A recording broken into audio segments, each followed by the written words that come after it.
అందరికీ నమస్తే అండి. Good morning. ముందుగా మనం ఒక విషాద వార్తను పంచుకోవాలి. రామోజీరావు గారు, ఈనాడు సంస్థల అధినేత, రామోజీ గ్రూప్ అధినేత రామోజీరావు గారు మరణించారు. ఈరోజు తెల్లవారుజామున 3 గంటలకు ఆయన కాలం చేశారు. సో అదే ఇప్పుడు బ్రేకింగ్ వార్త. ముఖ్యంగా తెలుగు రాష్ట్రాలు కానీ సౌత్ ఇండియా మొత్తం మీద మీడియా సంస్థల ద్వారా కావచ్చు, చిట్స్ ఫైనాన్స్ వ్యాపారం ద్వారా కావచ్చు, చాలా వ్యాపారాలు, దాదాపుగా 32 రకాల వ్యాపారాలు ఆయనకు ఉన్నాయి. 32 రకాల గ్రూపులు ఉన్నాయి. సో అన్నిటికీ కూడా ఆయన అధినేత. ఒక పెద్ద వ్యాపార సామ్రాజ్యం అతనిది. అతని ఆలోచనలు కానీ, ముందు చూపు కానీ, అందరం మనం రేపటి గురించో లేదంటే ఈ నెల గురించో ఆలోచిస్తే ఆయన 10 సంవత్సరాలు ముందుకు ఆలోచిస్తారనమాట. సో నిరంతరం ఆలోచనల బుర్ర, ఆ బుర్రలో ఆలోచనలు కదులుతూనే ఉండేవి. సో ఆయన ప్రత్యేకతలు, ఆయన జీవనశైలి, ఆయన క్రమశిక్షణ, ఈనాడు గ్రూపులో పాటించే విధానాలు, ఆయన ఎడిటోరియల్స్ అన్నీ కూడా మనం ఒకసారి నెక్స్ట్ వీడియోస్లో గుర్తు చేసుకుందాం. ముందుగా ఆయన మరణానికి సంతాపం తెలుపుతూ ఈనాడులో వచ్చిన వార్తలు కొంచెం ఈరోజు షార్ట్కట్లోనే ముగిస్తాను. నెక్స్ట్ అంతా కూడా రామోజీరావు గారికి సంబంధించిన విషయాలు ఎక్కువ ఉంటాయి కాబట్టి చూద్దాం. నిజానికి అది ఒక పెద్ద లోటు. దాన్ని జీర్ణించుకోవడం దాదాపు కష్టమే. కాకపోతే వయసు ప్రభావం 87 సంవత్సరాలు కాబట్టి వయసు ప్రభావం ఉంటుంది. గత 5 ఏళ్ళుగా ఆయన కొంచెం ఇబ్బందులు పడుతూనే ఉన్నారు. కాకపోతే ఆయన అనుకున్నది సాధించి మరణించారు. ఒక విజేతగానే మరణించారు. ఇక ఈనాడులో బ్యానర్ వార్త చూసుకుంటే, సమష్టిగానే నిర్ణయాలు, కలిసికట్టుగా ముందుకెళ్తాం, ఎన్డీఏ అత్యంత బలమైన కూటమి, కాంగ్రెస్కు 100 సీట్లైనా రాలేదు, దక్షిణాదిలో కమలానికి చక్కని ఆదరణ, కొత్త ఎంపీలు, ఎన్డీఏ పక్షాల నేతల సమావేశంలో ప్రధాని మోదీ, కేంద్రంలో మరోసారి కొలువుదేరబోతున్న ఎన్డీఏ సర్కారు అన్ని నిర్ణయాలను సమష్టిగా తీసుకుంటుందని, సమష్టిగా తీసుకోకపోతే ఊరుకోరు కదా. సమష్టిగా తీసుకుంటుంది అంటే తీసుకోకపోతే ఊరుకోరు. ఎందుకంటే ఓన్లీ బీజేపీకి మ్యాజిక్ ఫిగర్ లేదు కాబట్టి అందరితో కలిసే కేంద్రంలో ఏ నిర్ణయం తీసుకోవాలన్నా చంద్రబాబు గారిని అడగాల్సిందే. కేంద్రంలో ఏ నిర్ణయం తీసుకోవాలన్నా సరే ఇక్కడ పవన్ కళ్యాణ్ గారిని అడగాలి, నితీష్ కుమార్ని అడగాలి, శివసేన ఉద్ధవ్ ఠాక్రేని అడగాలి, అందరినీ అడగాల్సిందే. ఏకపక్షంగా తీసుకుంటే కుదరదు. ఇన్నాళ్ళు ఉన్నట్టు నియంతృత్వంగా ఉంటామంటే కుదరదు. ఇక మీదట ఎన్నిసార్లు అవిశ్వాసం ఎదుర్కోవాల్సి వస్తుందో, చంద్రబాబు గారు ఒక అవిశ్వాస తీర్మానం ఇచ్చేస్తే చాలు, మామూలుగా ఉండదు ఇంక సినిమా. ఎందుకంటే శివసేనని నమ్మలేరు, జేడీయూని నమ్మలేరు.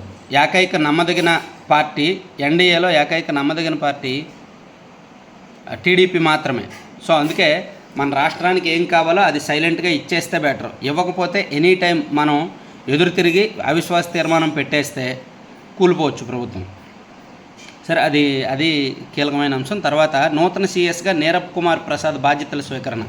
మనం చెప్పుకున్నాం, ఆంధ్రప్రదేశ్ రాష్ట్రంలో ప్రస్తుతం ఉన్న ఐఏఎస్లో అత్యంత సీనియర్ నీరబ్ కుమార్ గారే కాబట్టి ఆయనకే సీఎస్గా అవకాశం దక్కింది. తర్వాత నారా చంద్రబాబు అనే నేను 12వ తేదీ ఉదయం 11:27 గంటలకు ముఖ్యమంత్రిగా ప్రమాణ స్వీకారం. గన్నవరం శివారు కేసరపల్లి ఐటీ పార్క్ సమీపంలో సభ. ప్రధాని మోదీ పలువురు సీఎంల రాక నేపథ్యంలో భారీ భద్రత. 12 హెలీప్యాడ్లు, 1,50,000 మందికి సరిపడా ఏర్పాట్లు. అదండి, ప్రధాని మోదీ గారు వస్తున్నారు. అలాగే ఎన్డీఏ కూటమి సీఎంలు కూడా చాలామంది వస్తారు. మేబీ నితీష్ కుమార్ గారు వీళ్ళందరూ వస్తారేమో. సో గట్టిగానే జరుగుద్ది ప్రమాణ స్వీకారం. తర్వాత బెవరేజెస్ కార్పొరేషన్ మాజీ ఎండీ వాసుదేవ్ రెడ్డిపై సిఐడి కేసు. వేట మొదలైంది. తెలుగుదేశం పార్టీ అధికారంలోకి పూర్తిగా రాకముందే, సీఎంగా ప్రమాణ స్వీకారం చేయకముందే, మంత్రివర్గం ఏర్పడకముందే వేట మొదలైందనమాట. బెవరేజెస్ మద్యంలో గత 5 సంవత్సరాల్లో మద్యంలో విపరీతమైన కరప్షన్ జరిగింది. గత 3 నెలల్లో ఎన్నికలకు ముందు మద్యం డంపలు కేసులు వైసీపీ నాయకులు ఇళ్లలోకి వెళ్ళిపోయాయి లెక్కకు మించి. సో అవన్నీ కూడా ఇప్పుడు బయటకు తీసుకొచ్చే క్రమంలో సిఐడి చాలా సీరియస్గా వేట మొదలెట్టింది. దానిలో భాగంగా మాజీ ఎండీ వాసుదేవ్ రెడ్డిపై సిఐడి కేసు. హైదరాబాద్లోని ఆయన నివాసంలో సోదాలు, కీలక పత్రాలు, దస్త్రాలు, కంప్యూటర్ పరికరాలు చోరీ చేశారంటూ ఫిర్యాదు, ఆధారాల ధ్వంసం, నేరపూరిత కుట్ర, చోరీ అభియోగాలపై కేసు. ఆధారాలు ధ్వంసం చేశారంట. ఈయనే కాదు, ఇంకా కొంతమంది ఉన్నారు. వీళ్ళందరినీ పట్టుకుంటారు. ఢిల్లీ, ఛత్తీస్గఢ్ను మించిన మద్యం కుంభకోణం. సూత్రధారులు గత ప్రభుత్వ పెద్దలు, వైకాపా ముఖ్య నాయకులు, వారి సన్నిహితులు. వైకాపాకు మద్దతుదారులైన అధికారులతో వ్యవస్థీకృత దందా. మద్యం తయారీ, కొనుగోలు, సరఫరా, విక్రయాలు అన్నింటా వారిదే గుత్తాధిపత్యం. వాసుదేవరెడ్డిపై కేసు నేపథ్యంలో పాత్రధారులపైన, ఇతరుల అధికారులపైన చర్చ. సిఐడి, ఈడీలకు దర్యాప్తు అప్పగించే అవకాశం. సిబిఐ, ఈడీకి దర్యాప్తు ఇస్తే చాలు. మేబీ దేశంలో మనందరం ఢిల్లీ లిక్కర్ స్కామ్నే పెద్దదనుకుంటున్నాం, కానీ మన ఛానల్లో చాలాసార్లు చెప్పాం, ఢిల్లీ లిక్కర్ స్కామ్ని మించిన లిక్కర్ స్కామ్ ఆంధ్రప్రదేశ్లో ఉంది. ప్లస్ ఆంధ్రప్రదేశ్లో లిక్కర్ స్కాము సాధారణ మధ్యతరగతి లేదా అందరికీ తెలుసు. సగటు ఆంధ్రప్రదేశ్లో మద్యం తాగే ప్రతి ఒక్కరికి తెలుసు ఈ మద్యంలో స్కామ్ జరుగుతుంది అని. సో అందుకు ఖచ్చితంగా ఈ మద్యం స్కామ్ని ఛేదించి పెద్ద వాళ్ళని ఎవరిని అరెస్ట్ చేసినా ఎవరు ఏమీ అనుకోరు, తప్పు చేశాడు కాబట్టి పోయాడని. ఎందుకంటే కళ్ళు ఎదురుగా కనిపించిన అవినీతి ఇది. కళ్ళకు కనిపించిన అవినీతి అయితే సానుభూతి చూపిస్తారు, కానీ ఇది కళ్ళకు కనిపించింది కాబట్టి సానుభూతి కూడా ఉండదు, ఏసేయండి లోపల అంటారు. ఇక చెత్త పన్ను వసూళ్ల నిలిపివేత. పట్టణ స్థానిక సంస్థలకు మౌఖిక ఆదేశాలు. అధికారంలోకి వచ్చాక చెత్త పన్ను రద్దు చేస్తామన్న ఎన్డీఏ. చెత్త ఆటోల పేరుతో అస్మదోయులకు ప్రజాధనం దోచిపెట్టిన జగన్ ప్రభుత్వం. ఇదిగోండి, రామోజీరావుకు అస్వస్థత, ఆసుపత్రిలో చికిత్స అని ఈనాడులో ఇచ్చారు, కానీ ఆయన మరణించారనమాట. సో అది నెక్స్ట్ వీడియోస్లో మనం ఆ విషయాలన్నీ కూడా చెప్పుకుందాం. సో ఈరోజు మొత్తం కూడా ఇవే ఉంటాయి ఆల్మోస్ట్ అన్ని ఛానల్స్లో కూడా, మనం కూడా క్లియర్గా చెప్పుకుందాం. తర్వాత విద్యా కానుకలో 150 కోట్లు దోపిడీ అంటండి. టెండర్లు లేకుండానే 772 కోట్ల సామగ్రి సరఫరా బాధ్యతలు. న్యాయ సమీక్ష నుంచి తప్పించుకునేందుకు టెండర్ల విభజన. విద్యార్థుల సంఖ్య కంటే అదనంగా 9.31 లక్షల కిట్ల కొనుగోలు. 4 ఏళ్లుగా మాయ చేసిన వైకాపా ప్రభుత్వం. బ్యాగులు చినిగిపోయిన చర్యలు లేవు. దీనికోసం 5% కమిషన్లు దండుకున్న ఉత్తరాంధ్రలో వైకాపా కీలక మంత్రి. ఇది ఉత్తరాంధ్రకు చెందిన మంత్రి ఎవరో తెలుసుగా. ఉపాధ్యాయులు బదిలీ చేస్తామని ఒక 50 కోట్లు విద్యా కానుక కిట్ల నుంచి భారీగా ఇలా పంచుకున్నారనమాట. ఆయనను నెంబర్ 2 నాయకులు ఒక ఇద్దరు అందరూ కలిపి పంచుకున్నారు. ఇక ప్రతి శుక్రవారం కోర్టుకు రోజు సిబిఐ విచారణకు. ఇక నుంచైనా జగన్ హాజరు కావాలి. తెదేపా పోలిట్ బ్యూరో సభ్యుడు వర్లరామయ్య డిమాండ్. ఓకే, మంచిదే. తర్వాత సో ఈనాడు ఇంకా ఆపేస్తే సాక్షికి వెళ్దాం, షార్ట్కట్లో చెప్పుకుందాం. ఈరోజు 10 ఏళ్ల పాలన ట్రైలరే, దేశాభివృద్ధికి మరింత శ్రమిస్తాం Narendra Modi. NDA new developed aspirational India అంట. దేశహితమే మా కూటమి. కొత్త స్క్రిప్ట్ వస్తున్నట్టు ఉంది ఈయన చేతికి. ఆ స్క్రిప్ట్ రాసేవాడిని ఏమైనా మార్చాడేమో, కొత్త పదాలు వాడుతున్నాడు ఈయన. సో కాసేపు ఎంజాయ్ చేద్దాం, ఆయన చెప్పినవంతా విందాం. అలాగే కొత్త సీఎస్గా నీరబ్ కుమార్ బాధ్యతలు. తర్వాత కుర్చీలపై కొన్ను. టీడీపీ నుంచి భారీగా ఆశావాహులు. జనసేనకు 5, బీజేపీకి 2 పదవులు. తమకు అవకాశం ఇవ్వాలంటున్న కొత్త ఎమ్మెల్యేలు. కత్తిమీద స్వామిలో మంత్రివర్గ కూర్పు. కత్తిమీద స్వామి ఏం లేదు, చంద్రబాబు గారికి తెలుసు ఎవరికి మంత్రి పదవి ఇవ్వాలో, ఎవరికి ఏమి ఇవ్వాలో ఆయనకు తెలుసు. ఆయన పార్టీ ఏమీ కొత్తగా నడపట్లేదు, ప్రభుత్వం ఏమీ కొత్తగా బాధ్యతలు చేపట్టలేదు, ఆయనకు తెలుసు. ప్రజాస్వామ్యమా, ఆటవిక రాజ్యమా? రాష్ట్ర వ్యాప్తంగా కొనసాగుతున్న టీడీపీ దాడులు. వైఎస్ఆర్సీపీ కార్యకర్తలు, వారి ఆస్తులే లక్ష్యంగా విధ్వంసం.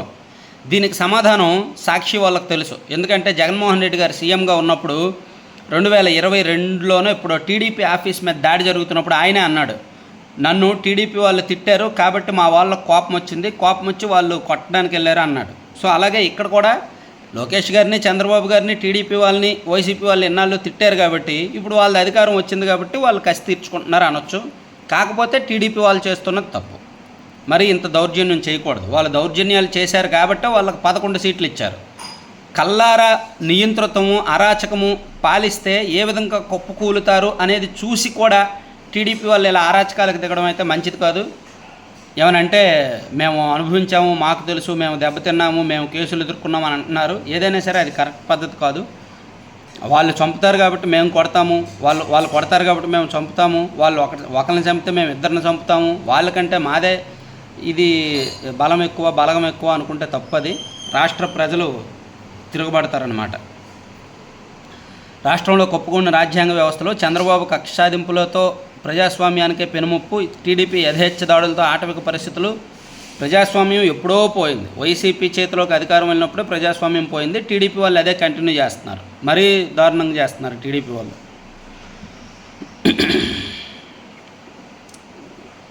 మరీ తుల్లిపోయి రాలిపోతున్నారు టీడీపీ వాళ్ళు చాలా చోట్ల.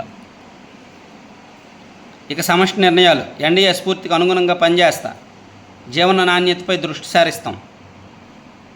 సామాన్యుల జీవితాల్లో కనీస స్థాయికి జోక్యం. 10 సంవత్సరాల్లో ఏం చేశారు? 10 సంవత్సరాల్లో జరిగింది కళ అనుకోవాలా? ఎన్డీఏ ఎంపీలకు 24/7 అందుబాటులో ఉంటా. ఏపీ విజయం అభివృద్ధి ఆకాంక్షల ప్రతిబింబం. చంద్రబాబుకు పేదల సంక్షేమమే ముఖ్యం. పవన్ కేవలం పవన్ కాదు, ఒక తుఫాను.